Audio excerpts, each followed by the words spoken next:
Baik, kita kembali lagi ke pemaparan tugas terkait dengan metode pengambilan keputusan. Nah, part 2 ini melanjutkan dari part yang sebelumnya yang sempat terputus karena memang size-nya begitu besar. Akhirnya kita reduce, kita split dijadikan 3 part insya Allah. Nah, yang part kedua ini kita membahas terkait dengan metode TOPSIS. Yang di part pertama sudah disampaikan tadi ya, terkait dengan TOPSIS, the technique for order of preference by similarity to ideal solution, dimana ada ideal positif dan ideal negatif.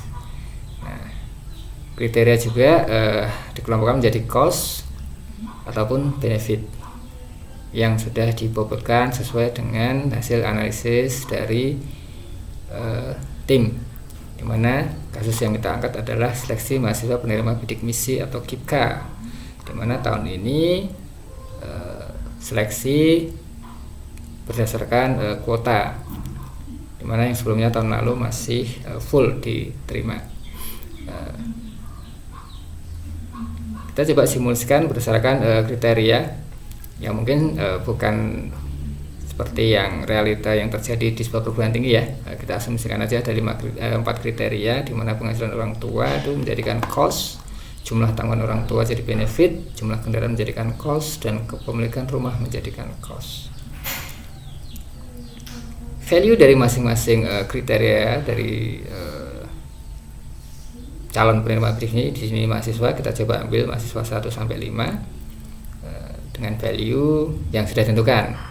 Ada 1, 2, 1, 2. Nah, ini didapatkan dari mana?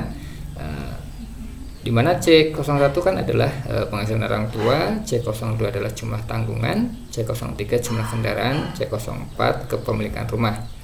Nah, kalau C02 dan C03 ini sudah definitif ya, ada jumlahnya karena dia adalah kuantitatif.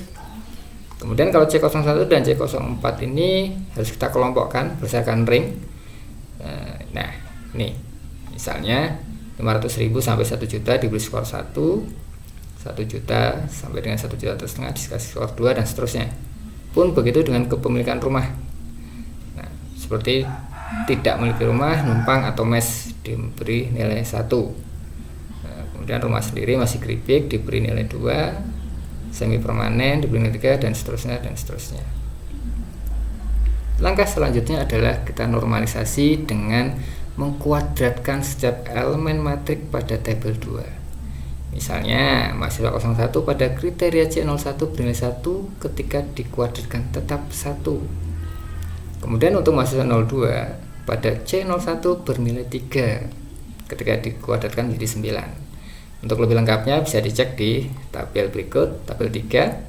Dari hasil semua yang sudah dikuadratkan itu ada totalnya. Nah, total inilah yang akan dijadikan parameter untuk normalisasi berikutnya. Nah, normalisasi berikutnya adalah dengan cara membagi setiap elemen metrik pada tabel 2 dengan akar kuadrat dari total baris yang bersesuaian. Maksudnya total baris ini.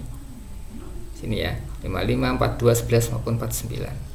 Nah, misalnya untuk mahasiswa 01 kriteria 1, value-nya tadi adalah 1 dibagi akar kuadrat 55 sama dengan 1/7,416198. Hasilnya 0,13484. Pun begitu dengan kriteria 2. Value-nya adalah 2 pada tabel ini ya, yang sebelum dikuadratkan. 2 dibagi dengan akar kuadrat daripada 42.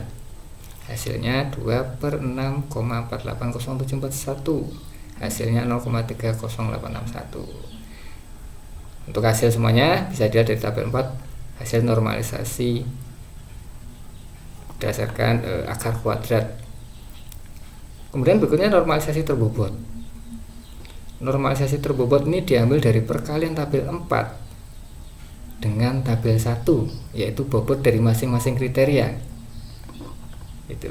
Jadi kriteria penghasilan orang tua adalah 5, bobot daripada tanggungan orang tua itu 3, bobot dari jumlah kendaraan itu 2, bobot dari kepemilikan rumah itu 3.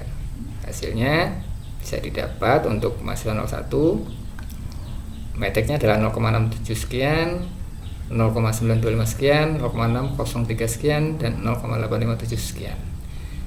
Tabel lengkapnya ada di tabel 5. Bisa dilihat ya. Ini untuk semua alternatif mahasiswa yang akan diseleksi hasilnya ini. Kemudian selanjutnya ada matriks solusi ideal. Yang dijadikan tadi kan disampaikan adalah positif dan negatif. Kalau positif itu berarti angka maksimum dari sebuah benefit. Tapi ketika dia atributnya cost, itu adalah angka minimumnya yang digunakan. Berbanding terbalik dengan negatif, ketika benefit angka minimal yang digunakan, ketika dia cost angka maksimal yang digunakan. Nah, tadi C01, C03, C04 itu adalah cost atau biaya. Jadi diambil nilai. Kalau untuk positif, costnya itu berarti angka minimalnya. Kalau di negatif adalah angka maksimalnya. C01 itu adalah angka minimalnya 0,67420, kemudian maksimumnya adalah 3,371. C02 ini adalah benefit. Ketika benefit untuk ideal positifnya itu diambil nilai yang terbesar adalah 1,8 sekian. Untuk posisi ideal negatif diambil nilai minimalnya 0,9 sekian. Begitu seterusnya. Bisa dipahami ya. Kita lanjut ke total, penghitungan total. Langkah terakhir dalam mencari total dan perankingan, kita harus mencari jarak solusi ideal positif dan negatif yang didapat dari penggunaan tabel 5 dan tabel 6. Caranya dengan mengkuadratkan selisih setiap elemen metrik normalisasi terbobot pada tabel 5 dengan matriks solusi ideal. Kemudian menjumlahkan setiap alternatif, setelah itu diakarkan. Contoh, mencari jarak ideal untuk ideal positif untuk M01. Akar kuadrat dari 0,67420 minus nilai positif ini ya, 0,67420 kemudian dikuadratkan plus 0,92582 minus 1,85614, seterusnya sampai pada kriteria keempat. Setelah dijumlahkan baru diakar kuadratkan, dapatlah hasil 6,699712. Ini berlaku baik yang positif maupun negatif. Nah, kemudian ada variabel atau preferensi. Preferensi ini diambil dari pembagian ideal negatif. Hasil nilai ideal negatif dibagi dengan penjumlahan ideal positif dan negatif. Contoh untuk M01, nilai ideal negatif adalah 2,899 sekian dibagi dengan jumlah dari 8,6409 dan 2,89. Hasilnya 0,250842. Nah, ini berlaku untuk semuanya. Dan didapatlah hasil akhirnya di sini. Mahasiswa 01 0,25 sekian, M02 0,55 sekian, mahasiswa 03 0,637 sekian, M04 0,26025 sekian, dan M05 0,24249. Nah, setelah itu kita baru bisa ordering atau di ranking dari yang terbesar dan terkecil, cut off sesuai kuota. Nah, dari tabel nomor 7 bisa kita lihat ketika di ordering berarti urutannya adalah mahasiswa 03, mahasiswa 02, dan mahasiswa 04. Karena kuotanya 3, makanya 3 mahasiswa itulah yang dijadikan kandidat penerima bidik misi. Oke, demikian sekilas terkait dengan TOPSIS. Kemudian part selanjutnya adalah terkait dengan AHP. Oke, terima kasih. Sekian.